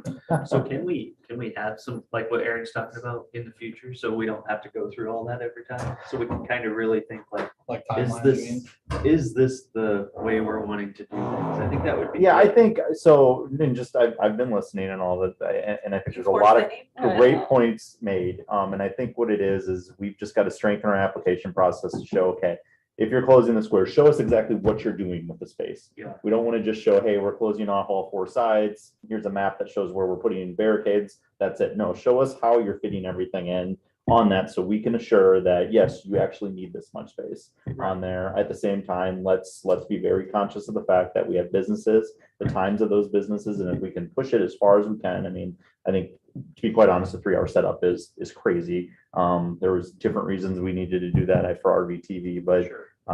Yeah, it just, we can probably do it in a little bit less time and let's just be very conscious about the effect that it has on the businesses, so. Yeah. But I think, again, having these discussions with this group is a very good thing because we can get this information and these, I mean, I think it's a strong recommendation for the event, so. And I do appreciate this on a Saturday. Yeah, That's, I think that'll be a good change. and of maybe pace that'll rather set a than- precedence going forward. I think Yeah, it'll and I be think- busy. I think it'll be a huge event. I mean, I think, too. and I think this was said, but I just say, I don't think it can be black and white on, we only want events at this time. I mean, I think everything needs to be looked at on a case by case basis, because I think there's some events that work really good at night and there's some events that work really good for the event in the morning. And then there's some that you just don't have any control over, RVTV Rag Bri, for example. You have no control on when those events come, what times they are, or anything like that. If you want that event in your city, you've got to essentially make exceptions for it. But again, those events are both 1 in 10-year events, so. We're making a motion to ban phone parties. I think it's, Very I mean, that's what popular. it comes down to, right? It's also like, what kind of events do you want to attract? And there's a whole bunch of it. but- Why? So that. I wasn't up there, I'm just Oh, curious. So I don't have to supply stacks of napkins for people. to Oh, pass. Yeah, people walk in your store like this covered in foam. Uh, That's Oh, fine. hilarious. I think we're all saying similar things wanna in sell just towels. different Yeah. ways. Yeah, oh, there, you sell the I'm gonna towels put for the a phone tent, party. sell towels. You're 100% right at that, though. That's hilarious. I know I gave up a few bottles of water for a lot of people just to, yeah, no, but it's a very popular thing. It's It crazy is. how popular it is. But you're 100% right. Like it makes a mess. It's messy. Yeah. It's so messy, it's so fun. I know, I Yeah. hear free hot chocolate and I'm like, gosh, people are gonna set it all over your shelves and the kids are gonna spill. Or on I your think of it as clothes, like, and I'm gonna have to throw. it Quarter in the Sundry cup sells and hot throw it chocolate. over So my- let's have them go in and buy a hot Me too. chocolate. But, Yeah. and I thought I heard, I'm again, I haven't been running part of this around event, speed but you're giving the 1,000 space in front of the chocolate. businesses kind of first priority to that. So Yeah. Corner Store wants to sell hot chocolate. Yeah, go on.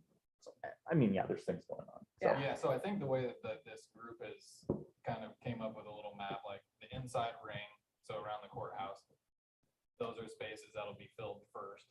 And then if, With outside vendors. with just, any vendor Okay. outside the square is how I Okay. would say, because there's a lot of Indianola vendors that are gonna be there, but, if events ever do get big, like,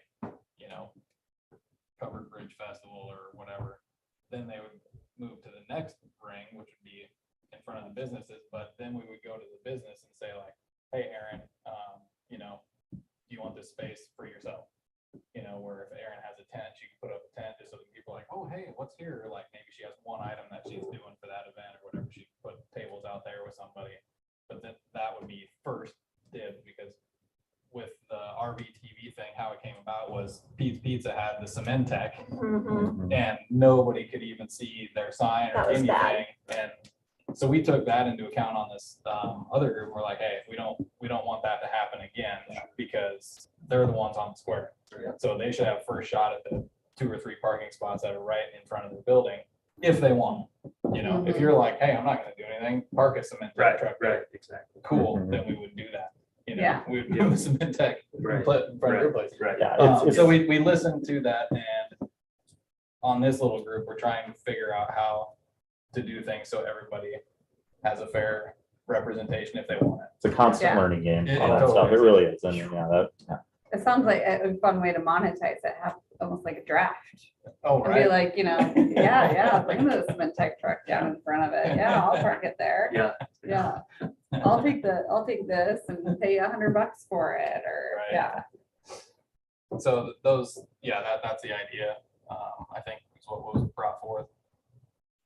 Because some people are like, hey, I do, whatever candles or hot chocolate. They're like, I'll put mine booth right out front of my store. So then they have 2 reasons to be right in front of my store.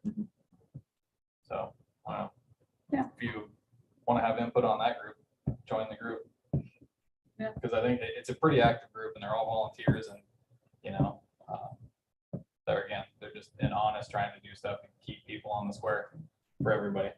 Which is, I think everybody here has the Yeah. same goal, right? It's just, making sure that when something comes, whether it be an event or whatever is happening, that it's looked at from all angles of, can the event be successful? The businesses be successful? Are we inconveniencing the people who live on the square that they now don't have access to their, door for 2 days or whatever it is? Just kind of being thoughtful. There's an idea, right? And, but then how can you be successful? And does it add to the community, and does it add to our quality of life pillar that the city has of why people live here? There's so many different, there's this group, and then there's whatever group you guys are talking about, and then there's Parks and Rec, and there's so many different discussions happening and decisions being made. And like, I'm over here, It's and like my there's head lots is of like silos. bursting. Yeah, we're trying to break some of those down in that group too. I know we've reached out to like Hometown Pride, Chamber, all that to try and keep everybody informed, because one thing is we don't want to schedule over the top of somebody too. Right. It's just like, okay, what do you guys have planned? Oh, hey, maybe we should work together on this, because we were kind of planning the same thing. And so instead of fighting for the same date or even overlapping dates, you're splitting the people up. Hey, let's just work together and do it in one spot. It's a good point, because you talked about the silos, and that's been one of the more frustrating things I think that I've recognized in here. There is a lot of silos, but that again is part of the reason for you as this commission, is you're kind of meant as that funnel to, collect all the whatever's coming from all those silos into That's one true. recommendation that goes to council, and then council all automatically usually has a final call on a lot of things. So you're meant to be that group that makes those recommendations to council from all the things that are happening around. Yeah, which is the point of like, not every trunk or treat can come to the square, Yeah. because otherwise we have a trunk or treat Yes, every day. yes, Kind of exactly. thing. And I think it's also where, when we look at it as a new perspective, we're also like, I think as a business owner that spends lots of time on the square talking to people, that you were like, the feet on the street of talk, this is what people are talking, right? I can tell you, people are really inconvenienced on the road closures, right? So when you open up the road and then to close it again, they're going to be annoyed, but that's what they're saying. So I hope that council takes our recommendation, and with like, it's not business as usual, and here's what people are saying, and here's how people are using the space differently, that when we do make a recommendation, like consolidating the trick or treat with the city, that it's actually thought about, like, it wasn't just to come up with a crazy idea. It was that we're all trying to be successful here. When's the next time the council meets? Next. November, first Monday in November, and I think it's a late Monday, so it's like November 7th or something like that. Okay, so we'll know before the next meeting how they vote on this. Yeah, November 7th.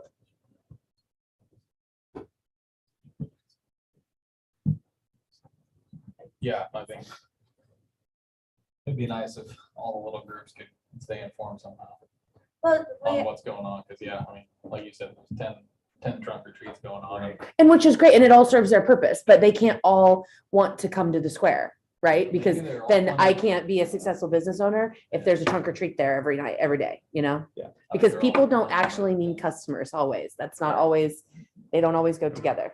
Nicest way I can think to say it, let's have more events that you don't question if you need to keep your purse in the car or not. I don't even need my purse, I'm gonna lock it in my car. Let's There you have go. more events Yeah. that people are like. I'm gonna carry it with me because I I'm might gonna want to carry it buy, with I might me. want to spend money. There are some That's of the the free best. events, but I may pop I don't in have have a a beer at purse, so. Westville too. What's that? I said, I don't have a So purse. for I that, know. Just a one money question about that Christmas event, are they gonna have Kaibos? I have no idea. That'd be cool. And I think that that's where So- us as the commission, we come We up need to with, recognize when there's an them. event, So- if it's from X amount of time, Kaibos have to fit into your event. If you think there's I'm- gonna be 3,000 people, Right. you need That's- 4 Kaibos. It's not fair to. And and if Eric was still here, Doug, you may know this. I know when we talked about it with RVTV, we said, yes, it's necessary. We cannot have them. And there was a lot of discussion on, we need to work with this company, because in the future, I know they were talking about it with Wine Witches and Brews, for example, like we need to do that because that was a big thing last year where obviously people drinking and going into establishments. I know I was at Westville that night and the bathroom line was pretty much outside the door. So, I mean, I know they've talked about it. I just don't know if they're doing it for these events. I would be kind of surprised if they weren't. So, Okay, I can that's can good. pass that along too, because I know that they did, well, I think they are, I know they've planned on it for Wine Witches, because I think the city Downtown merchant group. and them are splitting the cost for because it's the same day, right? Isn't the children's costume party? Yeah, the same next as- day. It's the The next day. next day. Oh, yeah, So so I they think- might be, you're right, I yeah, think they we may were- be, It yeah. came up anyway, we were gonna split the cost of the city. I'm not aware of that, but And just leave them there another day for wine. it's Parks and Rec, so. We need to Yeah, like add perfect. that checklist, that Yeah. checkbox Yeah, to yep, the. Yep, and trash too, I mean. Yeah, and I trash think is that a big that's the commission's role, right? Is Mhm. like, is it, where are you at on safety? Do you have, yes, you have KIBO, so we're not inconveniencing Mhm. businesses and turning them into public restrooms and, just keeping those kinds of things in mind. Yeah, And I think the trash thing is a big thing too, and I'll just tell you from, if we would have left the trash from Friday night and all the trash cans on the square from RBTV, Oh, you as business owners would have murdered us the next day because it was horrible. I mean, and one thing, kudos to the community, I was shocked at how well everybody did with garbage that night because every piece of garbage was near a garbage can. The ones that were outside of garbage cans were because the garbage cans were full. I bet you, as we went around the night, I bet you I picked up 6 cans of beer around that whole square of people that just left them sitting on the curb. And Well, that's part of pretty that's dang also good. because we're taking care of our Yeah. properties. Yeah, so, but So I we say want that to too. 100%, but I say that because I think that is also another key component of this is trash and then making sure that whatever event you have, you're going through and you're taking care of that and not just leaving it up there because we may have trash pickup on those trash cans once a week. That may happen on a Wednesday. If you have an event on Saturday night and you don't take care of it and it sits there till Wednesday, that's an issue. well, then it's blowing around. Yeah. I think So, what was key during RVTV was having those 2 dumpsters down at the end. yeah, we had dumpsters and corners and Yeah, that was, and because then then- the rollaways as well too. Right, I and mean, that was like bike night. They used to roll in like Yeah. 24 cash Yeah. or trash and cans, it's right? not that And then expensive. that was the expense of the event. So essentially utilizing the square space and having the businesses on the square sort of enhance your event with restrooms, trash, paper towels, whatever it Yep. may be, isn't how it should work, Yes. right? Yeah. Yep, these are all things that, yeah, so I think what we'll do, and I'll work with the clerk's office, Jackie, on this one, is to let's strengthen this application a little bit to just show these are the things that we want to show on event applications, especially if they're on the square. What are you doing about trash? What are you doing about restrooms? Like this stuff all needs to be done because we, the businesses, are not going to supplement your event with our restrooms and our trash cans. Would it be beneficial in any way to, our meetings are recorded in public and our chairs are open to the public. Would it be beneficial to invite a member from Downtown Merchants? Is that what you said? Downtown Merchants? Yeah, Doug and Erica are both on You there. guys, and You then, could invite the chair. And have them speak to whatever they want. They know the details, I guess, We yeah. have a board and I don't Yeah. think either of us are on the board. Maybe well, and then like Eric is. hometown pride, like invite somebody from all the other, come listen, Yeah. come hear our concerns. Yeah. And then take that to your meeting. And again, I think those concerns will also get them in writing on an application, so people are aware this is the information that the commission is looking for when we're talking about these events, so. Might be good for council to listen to this discussion to hear. A lot of them do. Everything.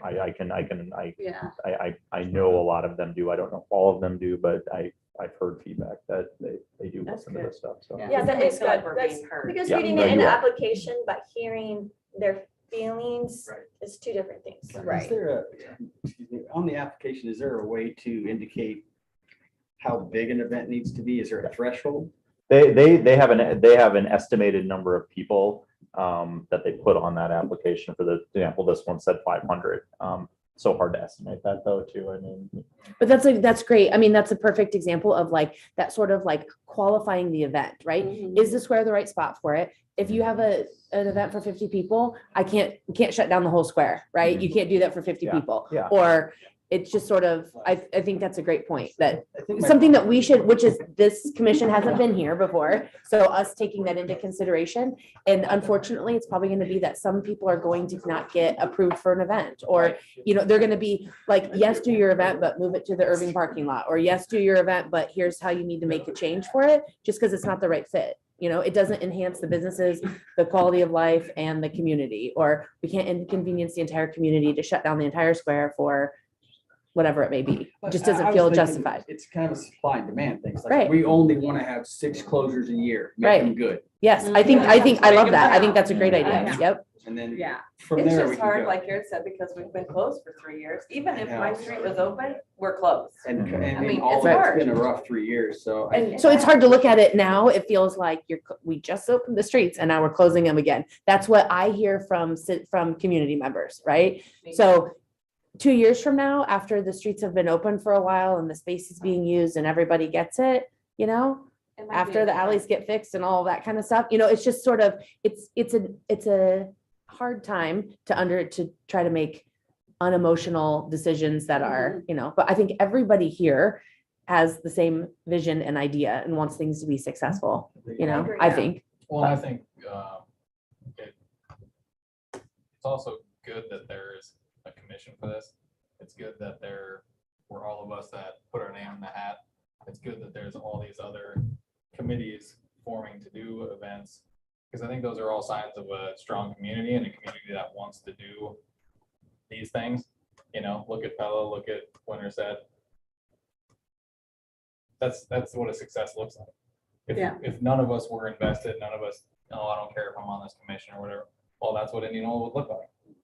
So I think Mhm. kudos to all of us that are here arguing because that's. Volunteer your time because you care. Yeah, Because yeah, you care. Because that's what makes a community. Nobody sees this. Mhm. Nobody gets to see this Mhm. beautiful thing in action, you Mhm. know? And Yeah. They get Jamie, to see the fun. They get to come get foam blown all over their kids and like, that's what they see. They yeah, don't see us sitting here stressing That's about it, arguing with each other. Which I think you is know? also part of the conversation, right? Is Yeah. it's like, everybody goes like, oh, there's 5,000 people on the square, but 5,000 people doesn't mean that they're shopping small, Right. right? I hope that and I say that all the time. If they're not shopping in my business, I hope that they're buying beer at Brick House, right? I hope that they're getting ice cream because I need strong neighbors is all. So Yep. that's where, yes, you can't be on here with tunnel vision and do what works for you. But at some point, I am also running 2 businesses on the square that I have to be able to survive. You have to remember that you're running a business and not, I can't do everything because it just sounds like a great idea, right? But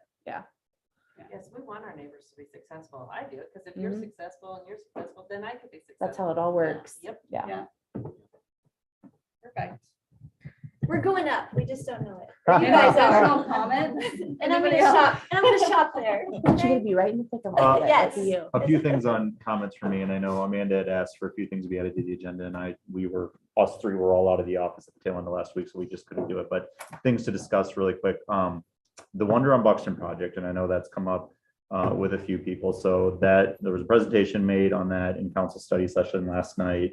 I think they got the feedback that some people have said about the cloud sculptures that are looking at, and council, I think, kind of informed them that, yeah, maybe look at something different, maybe look at something in an application package where we could, leave the actual sculpture somewhat broad for now and make a decision later. However, I know as part of Hometown Pride's thing and the Iowa Great Places grant, Iowa Great Places did ask for something more specific in the pre-application. So I think they're now working through the feedback they got last night. They have a site visit today with Iowa Hometown Pride to get a better idea of should they be including these sculptures in the application package or not, based off the feedback that they're getting. So right now, that's the best update I can give. We'll probably have more information at your next meeting. And if you want, I can see if Doug can come too and just kind of present some of that stuff. I know Aaron talked to me about this after the last Planning and Zoning Commission meeting. Amanda talked about this as well. We're going to be moving to alley construction pretty dang fast, I think, after this next street thing, just so we can get everything done in a timely manner next year. One of the things we have talked about is how we provide trash service to the businesses around the square where their trash service is currently in the back. One of the ideas that came up as we talked through it with our contractor and our engineer, because they've done these in other cities, is to provide some sort of on-street dumpster where everybody can put things. We're starting to get a little bit of feedback. I think that maybe that's not the best idea. So I guess I'm even asking maybe this group, from a trash service standpoint, do we even need to look at some sort of method that the city is looking to help with trash service? Or do you think the businesses can kind of still take care of their own on that? Or Like on my street, if you put one of the parking spaces as the dumpster, everybody there could just keep going out the back and not. Yeah. Which I guess you think can't even get out the my back. concern became because it was told to me that it was going to be garbage cans in the parking spots in front of each place, Yeah. which then just No, from no. people parking can then say they can't park because there's a garbage can. Yeah. And we have this beautiful square that we now have trash cans. So I think a universal trash can, because I said nothing against Brick House, but I don't want their garbage in front of my store. No, So nobody a does. universal garbage can that gets dumped, it's gonna have to be something that gets Yeah. jumped on the daily or something, or every other day. that everybody's walking to, and it's not right behind your building. My trash cans won't matter, but it does matter if it's in the front. And again, this is something that doesn't affect my business because my trash is in a private alley and it's already fixed and on, but I care about my neighbors and I care about people who are coming to experience the square, that they're not, Is this just during construction? Or- Yeah, during each alley when it's but getting it's like 2 to done. 3 months per side. And I gave that as an estimation. I really don't know. I mean, it could be shorter. I doubt it's gonna be much longer. I mean, we're looking at Ashland and those 2 blocks that are currently closed right now. I mean, that is gonna end up being a little over 3 months that the closure took place. So, I mean, in my opinion, if the city kind of threw the businesses a bone on it and we pause our trash for the length of the construction, there's a communal dumpster within a block, half block. I mean, it would be a half block if you like moved it to the back side of the parking lot or something like that. I'll get a wheelbarrow or something that we can take our icky garbage. We already have to walk, like, we're talking about people who live there. We already have to walk to throw away the trash. So whether or not I have to walk this way or this way does not matter. But I think from a enhancement, right? It's one universal dumpster that gets cleaned out daily. yes. Or dumped Yeah. daily, Yeah. because if you have the entire one side of a block, Yeah. I mean, each side has a restaurant or something on it. I mean, the north side has 2. Different days, so it might Yeah. fill up Yeah, for one different. business one day. Right. Yeah. And that, and I think that was kind of, what's that? Where would it go on the north side? Because we don't have a parking lot. Yeah, no, what we were talking about was taking a parking spot in the street, In the most front. likely on the Justice Center side. In the front. In the front, so people could go out their front door and put it there. I mean, there's other options we could look at. We were thinking, what is the most convenient thing for the businesses? You know, could we put it over on Boston where you're gonna have to walk a block around and dump it? There's other ways we can do it. But initially the thought was we take up one parking spot on on the square side and just put a dumpster in there and then move it around for the 4 phases of the construction that are going on. Could you just ask a business owner if they could utilize their back area for it? I mean, if I was dead on the square, I would happily, so it didn't have to be out front. I'd happily say, But Would it be it's not all It's that will more be of a- under construction. It's a convenience thing though. So you're saying like behind your building? yeah. Yeah, so like, But- let's say but I'm when off, the, so when the that's- west side is getting done, it's behind your building. Sure, that would work, but it's a convenient thing. Does Brick House want to take a wheelbarrow and go all the way down, go down that alley and get into the back of your building? I mean, that's what I'm thinking of. It's more of a convenience thing. But they could use the parking spot at the very west side of the parking lot that's on the street right there. That little spot there's a sign across from the Methodist church. Like, if you're gonna take up a parking spot, there has to be one relatively close off the square that it's not on the front of the square. I can't get on board with it. I can't get on board with a trash dumpster in the front of somebody, because it means in front of somebody's business, Right. and that it's gonna take up a parking spot after I've sat through hours and hours and hours of conversations about parking. For the admin building. They're currently sitting in right next to their Sally Port entrance. So Okay. Oh yeah, they're Would taking they up allow extra Is there spots, space- is there space for and no an one can do extra anything one? about it. when we do the alley construction, well, once we open up Ashland, the dumpsters are moving over to the Ashland side, so they'll be gone. Oh, gotcha. So the only reason they're sitting there right now is because of the same thing we're talking about. They can't get trash service into where they're normally going to have trash service. My big thing is some of our local trash vendors have became overly picky recently, and I don't want to create a norm that we are willing to do that on a year-round basis because they don't want to come in our alley and pick up our garbage anyways. And I want to, Yeah, once that's that alley's 100%. done, I want to enhance our garbage area and make it nicer, but it still is Yes. convenient. to And have it's, it on your yeah, it's a property. temporary thing, you know, and It's a again, I'm trying to find the most convenient way to do it. You know, the other thing about putting it maybe over by Methodist Church there is that you're gonna have alleys for maybe a period of time where there's going to be a giant hole in the alley and you can't cross that alley. So again, you're coming out your But you front can use door the all the way sidewalk. around the back. Yeah. What's that? You can use the sidewalk. Yeah. I mean, I already yeah. did that for construction and had Yes. to take it to the back parking lot. Yes, So so again, and it's a I don't 3-month want to thing. get, I guess I don't want to get too drawn up in the location, but again, from our standpoint, when we discussed it preliminarily, it was convenience.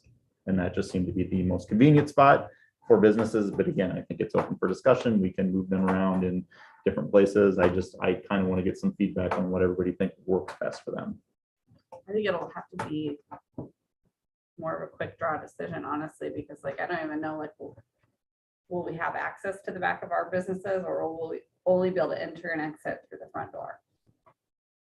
Yeah, it'll probably, I mean, I would just plan for not having much access from the back of your businesses for people to come in and out. I mean, you'll still obviously have access from the brick house to walk back there kind of in your area that you own, but to get through the alley as it's gonna be. And the contractor's looking at some different means and methods for the utility construction in the alley, because let's be honest, those alleys are only about 12 feet wide and there's a lot of utilities in them. So one of the options they are looking at would be essentially, it's called pipe bursting, but they can just kind of keep it in the ground. They're not having all these open holes all over the place, and they can essentially just kind of, I'm trying to think what the right terminology is, but they can kind of just drill them in. Yeah, there's a good way to put it. So one of the methods that they're looking at, but there's a few things that have to fall in place for that to work, and they're exploring that right now. Are they closing the entire like alley, all at once, like from? Yes, well, but I'll talk to you a little bit more about that too. I mean, you're still going to be able to access it. If they're able to use this method that they're talking about,